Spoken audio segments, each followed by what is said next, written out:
Bismillahirrahmanirrahim. Assalamualaikum warahmatullahi wabarakatuh. Waalaikumsalam warahmatullahi wabarakatuh.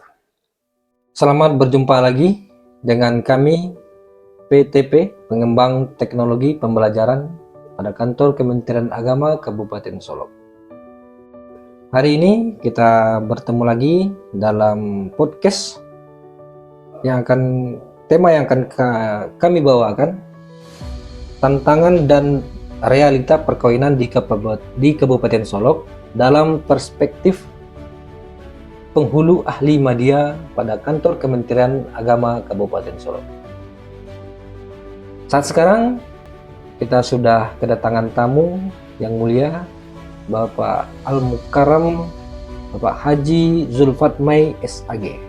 Selamat siang Bapak, sehat? Selamat siang, alhamdulillah. Alhamdulillah. Bapak, kita bisa lanjut Bapak? Bisa. Mari kita lanjut.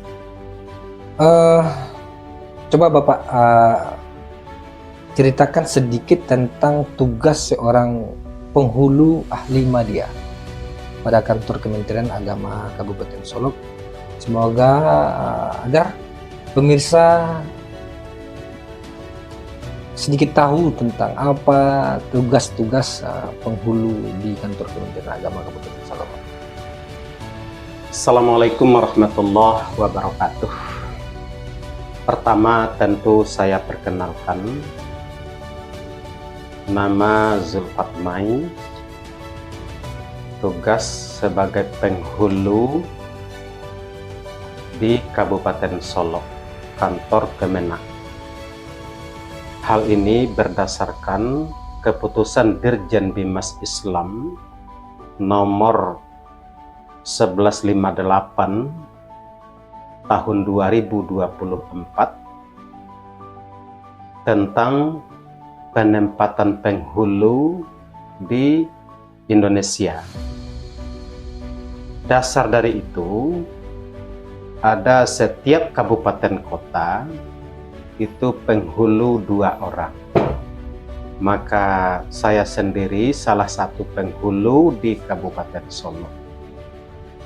Tentang tugas dari penghulu kabupaten maupun penghulu yang ada di kecamatan itu tidak berbeda. Tupoksi yang diemban oleh seorang penghulu, terutama tentang masalah pernikahan dan rujuk, tentang keluarga sakinah, bimbingan perkawinan, dan banyak rentetan ke bawahnya. Barangkali itu Pak Supriya. Ya, terima kasih Bapak. Pemirsa, kita coba bertanya kepada Bapak Haji Zulfatmai, bagaimana Pak gambaran pelaksanaan pernikahan di Kabupaten Solok saat ini, Pak? Apakah ada berjalan lancar atau ada kendala-kendala khususnya? Selama ini, sampai hari ini, pernikahan di Kabupaten Solok berjalan dengan lancar sesuai dengan aturan regulasi yang dibuat oleh pemerintah. Ya, Pak.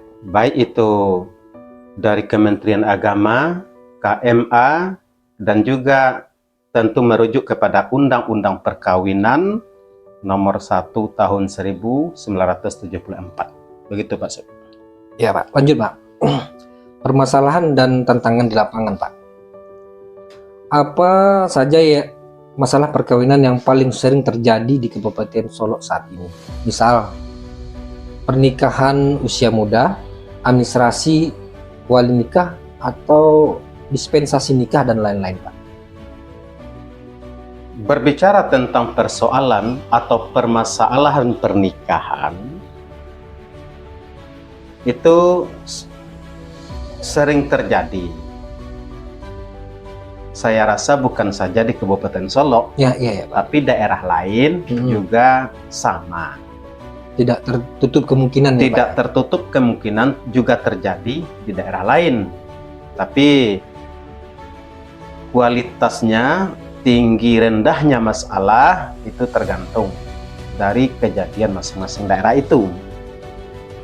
Persoalan pernikahan sering juga terjadi di Kabupaten Solo. Yang pertama itu nikah yang tidak tercatat. Kenapa tidak tercatat? Karena mereka melakukan pernikahan secara siri, Iya, iya. tanpa mengurus atau melalui ketentuan aturan yang berlaku. Kemudian juga terjadi pernikahan dini.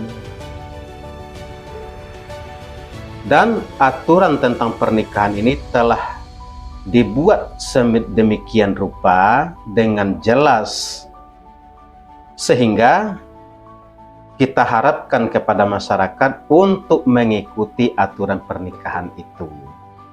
Terutama terakhir keluar Keputusan Menteri Agama nomor 30 tahun 2024 itu sudah jelas sebagai pedoman untuk pelaksanaan nikah dan rujuk.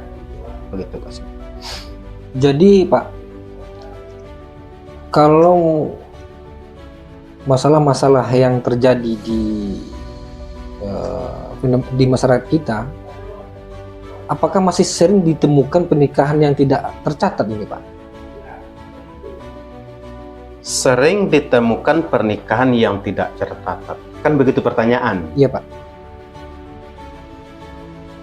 Untuk menemukan pernikahan yang tidak tercatat itu, kadang kita mengetahui di saat anaknya akan masuk SD, Masuk sekolah ya, Pak.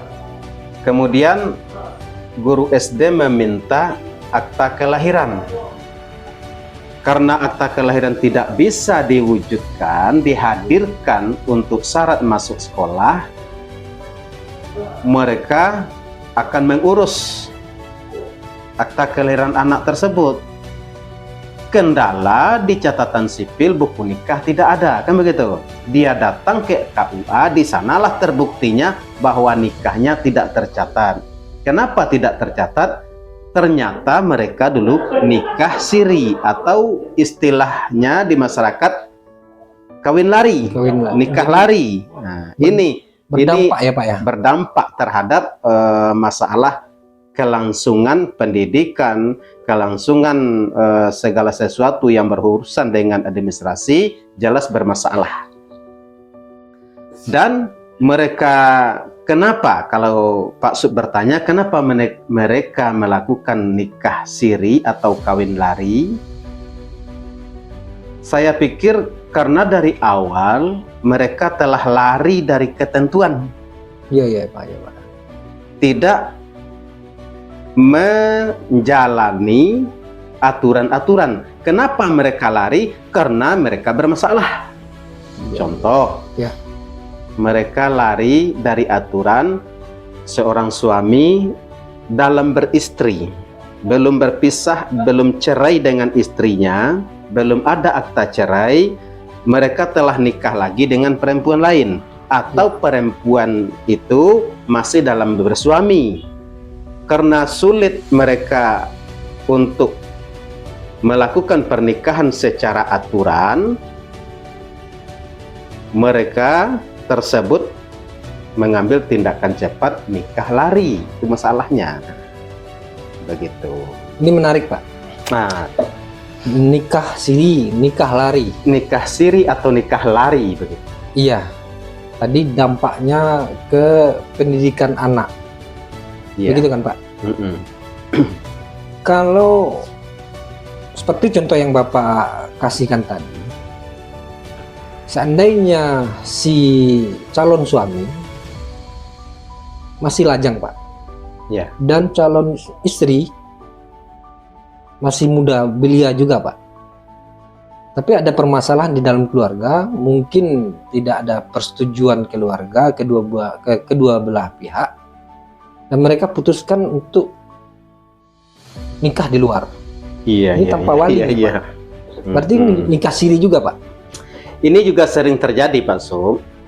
Pernikahan yang tidak disetujui oleh keluarga, katakanlah si A wanita, mereka sudah menjalin hubungan pacaran, katakanlah seperti itu, dengan seorang wanita. Tahu-tahu setelah dilaporkan kepada keluarga, katakanlah ayah ibu dari wanita itu, dan ayah ibu ini tidak setuju. Ya, ya. Bahasa Soloknya ndak ketuju itu binantuan bodoh kan itu. Karena tidak setuju demikian, mungkin mereka ini tidak meminta fatwa, tidak meminta pendapat kepada yang lain. Mereka fokus pikirannya karena tidak setuju, maka diambil tindakan nikah siri tersebut. Ini adalah tindakan yang salah. Terus kalau Pak Su bertanya, bagaimana seharusnya yang seperti itu?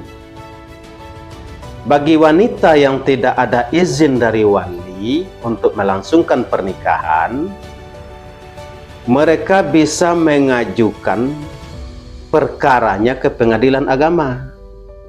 Ya, ya. Datang ke pengadilan agama, kemudian sampaikan persoalannya. Setiap persoalan yang disampaikan itu, pengadilan agama akan memproses perkara itu. Setelah sampai aduannya itu, nanti oleh pengadilan agama, orang tua dari wanita ini dipanggil. Ya, ya. Setelah dipanggil, diadakan mediasi, pendekatan, dicari solusi segala macam. Andai kata bagi calon suami, calon istri tidak ada halangan untuk menikah, kemudian mereka sudah cukup umur untuk melangsungkannya, tahu-tahu ayahnya tidak mau untuk menjadi wali dengan alasan bukan syar'i. Tidak, mereka tidak sedara, mereka halal untuk nikah, kemudian tidak melanggar aturan undang-undang.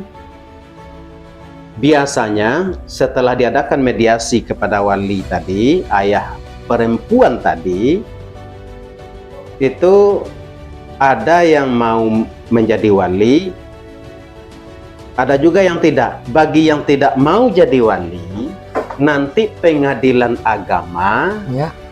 mengeluarkan keputusan bahwa si A ini perempuan, setelah dipanggil wali, ada berita acaranya itu, akan mengeluarkan keputusan untuk diperintahkan kepada wali hakim menikahkan anak ini.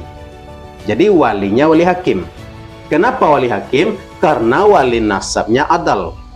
Nah, jadi kalau berbicara tentang wali, penyebab wali hakim itu ada yang lainnya begitu. Tapi salah satunya, kalau mereka melakukan aturan yang telah ditentukan, menjalani, mengikuti alur, setelah pengadilan agama mengeluarkan keputusan, nanti walinya wali hakim. Yang salah itu nikah lari tadi. Itu persoalan. Itu persoalannya Pak ya. Masalahnya panjang nanti. Yang Ya, pertama, ya, Pak. pernikahan tidak tercatat. Ya. Yang kedua, untuk mengurus segala sesuatu yang berhubungan dengan administrasi, apakah itu kartu keluarga, akta kelahiran, segala macam, kalau anak lahir nanti bermasalah, panjang masalah. Iya, iya Pak. Pernah terjadi di suatu daerah yang nikahnya tidak tercatat ini. Iya Pak. Ketika itu suaminya sebagai sopir di perusahaan tertentu. Iya Pak. Terjadi kecelakaan, anak sudah ada 3. Di kampung itu, di daerah itu mengakui bahwa si A istri, si B suaminya. Ya. Diakui oleh orang kampung bahwa dia sebagai suami istri. Ya. Itu pendapat masyarakat. Ya. Malang tak bisa ditulak, mujuan tak dapat diraih. Terjadi kecelakaan, meninggal suaminya tadi dalam membawa kendaraan. Ya. Terakhir, tentu dapat asuransi karena kecelakaan. Ya. Bagi jasara harja diminta bukti bahwa ini kalau benar suami Anda, mana buku nikah? Itu ceritanya. Karena buku nikah tidak ada, secara negara tidak diakui mereka sebagai istri. Secara hukum ya Pak ya? Secara hukum, maka tidak mendapatlah bagian dari asuransi tersebut. Kan fatal akibatnya kalau buku Merugikan ya, Pak? nikah tidak ada. Terima kasih Pak. Iya, Pak Sob. Sebelum kita lanjutkan, ini hangat nih Pak. Iya, Sepertinya. Silakan di Iya, yang iya. telah disediakan oleh Terima kasih, kawan-kawan. Pak Sob.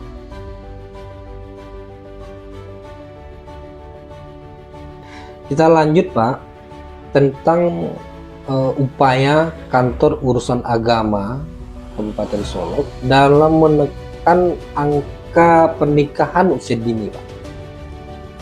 Iya, Pak Sob. Upaya kantor Kementerian Agama kecamatan di Kabupaten Solok itu ada 14. Kawan-kawan di kantor Kementerian Agama kerjasama dengan penyuluh, pemuka masyarakat, malah ada nagari yang membuat acara supaya penekanan terhadap pernikahan dini tidak terjadi. Pelaksanaan ini melalui penyuluh agama, juga kepala KUA tersebut menyampaikan kepada masyarakat, mensosialisasikan kepada masyarakat efek dari pernikahan dini. Dan ini di Nagari juga kerjasama dengan bidan desa. Kalau kecamatan kerjasama dengan puskesmas, mereka menyampaikan akibat dari pernikahan dini. Terlepas dari itu, tentu kita kaji juga kenapa anak-anak kita cenderung untuk melakukan pernikahan umurnya masih kecil. Di bawah umur Pak? Atau di bawah umur.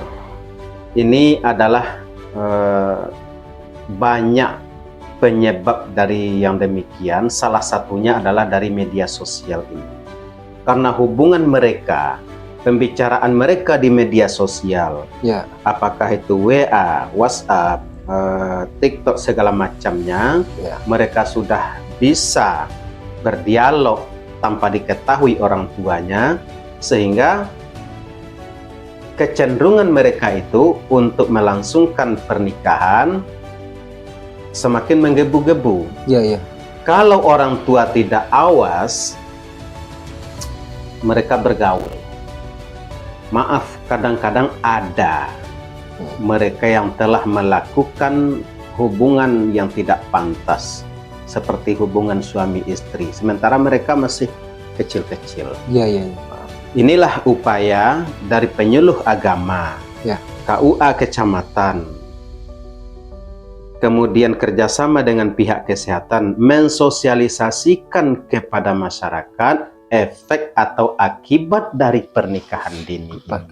Ini telah dilaksanakan, tentu dengan harapan mudah-mudahan upaya yang dilakukan ini juga berdampak baik kepada masyarakat dan orang tuanya agar lebih hati-hati untuk menjaga pergaulan anak-anak kita ini. Berarti program sudah ada berarti ya Pak? Program sudah ada, sudah dilaksanakan Ya. untuk mencegah terjadinya pernikahan dini ini. Ya,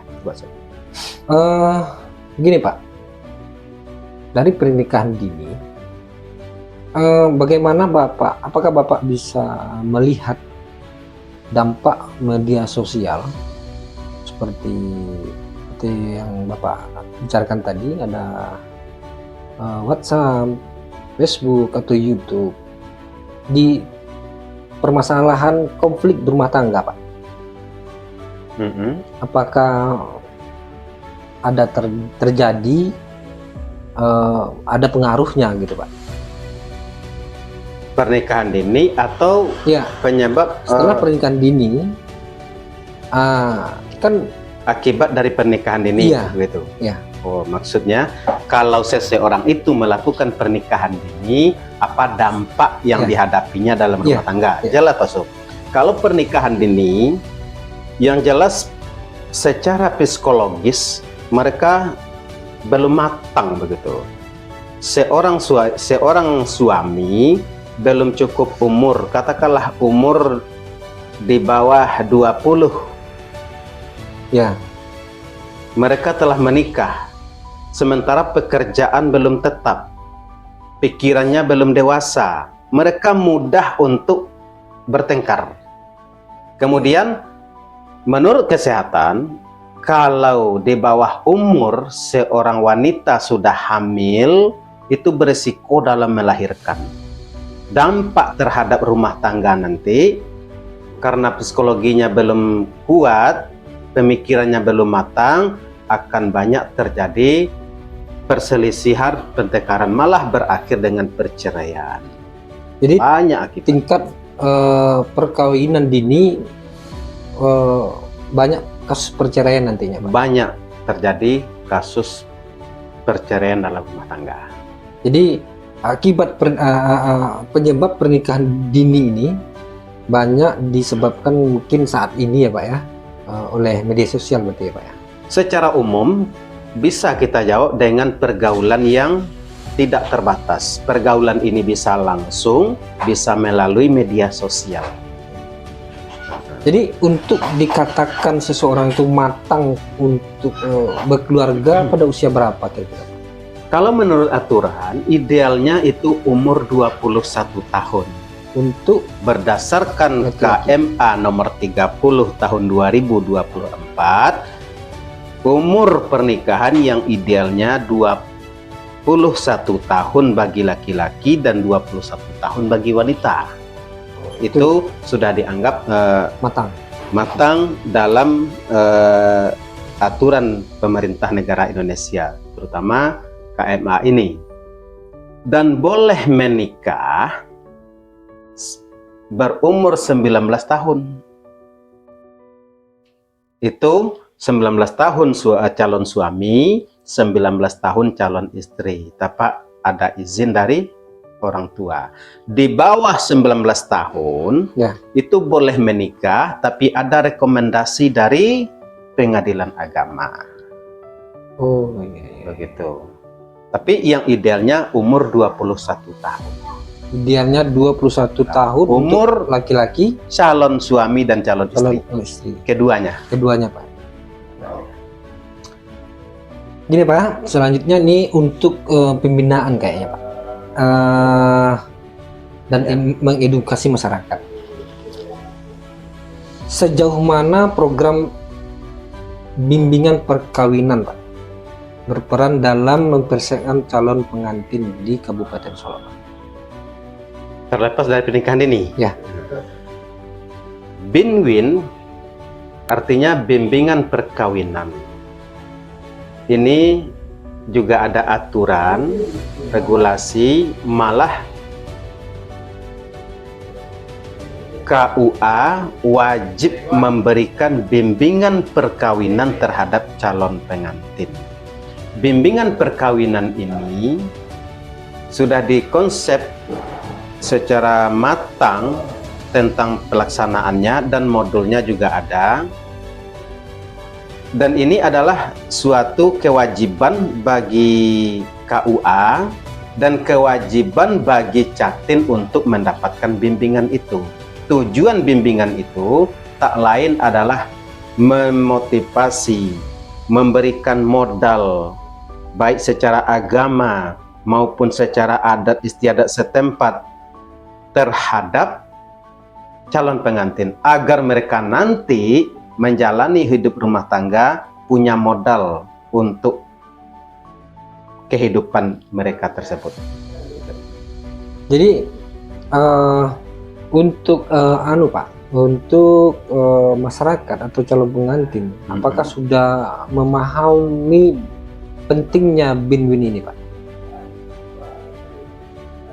Secara umum mereka memahami bahwa ini penting.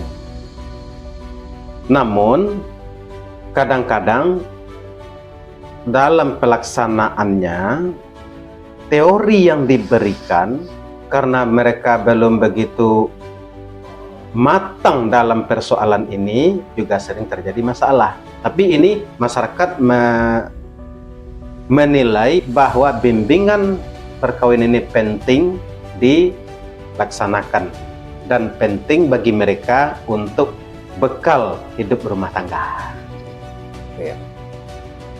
Jadi peran penghulu di sini sangat kuat nih Pak ya. Peran penghulu di samping memberikan bimbingan perkawinan, tentu mereka melaksanakan tugas mencatat pernikahan. Sangat kuat peran penghulu untuk melakukan bimbingan perkawinan. Malah bukan hanya bimbingan perkawinan, memantau mereka yang sudah nikah, bagaimana keadaannya, aman, damai, bahagia, atau bermasalah. Itu bagian dari tugas penghulu untuk membina selanjutnya. Berat ya Pak ya, tugas seorang penghulu. Ini bukan saja hanya tugas sebagai penghulu, tapi kalau mereka tercatat sebagai ulama, katakanlah seperti itu, tugas mereka untuk membimbing umat agar mereka hidup bahagia dunia akhirat. Untuk win-win ini Pak, apakah ada kerjasama dengan instansi lain Pak? Seperti Dinas Kesehatan atau BKKBN kayak gitu Pak? Kita kerjasama, koordinasi dengan instansi lain. Kalau di bidang kesehatan, di kecamatan ini pada umumnya itu dari pihak puskesmas. Kemudian di nagari juga diadakan bimbingan tentang hidup secara bernagari, malah dari pihak adat masing-masing setempat. Bagi anak-anak mereka yang akan menikah diberikan bekal cara hidup di masyarakat mengenai adat-adat istiadat di daerah tertentu di mana dia tinggal, itu diberi bekal, terutama di Minangkabau ini. Ya Pak. Sekarang kita masuk ke harapan dan solusinya Pak. Menurut Bapak, langkah apa yang perlu diperkuat oleh kantor Kementerian Agama Kabupaten Solok untuk meminimalkan permasalahan perkawinan? Meminimalkan permasalahan perkawinan, artinya permasalahan perkawinan atau permasalahan rumah tangga, keduanya mungkin sama. Ya sama Pak. Masalah perkawinan akan tidak terjadi pernikahan dini, kemudian tidak terjadi pernikahan siri.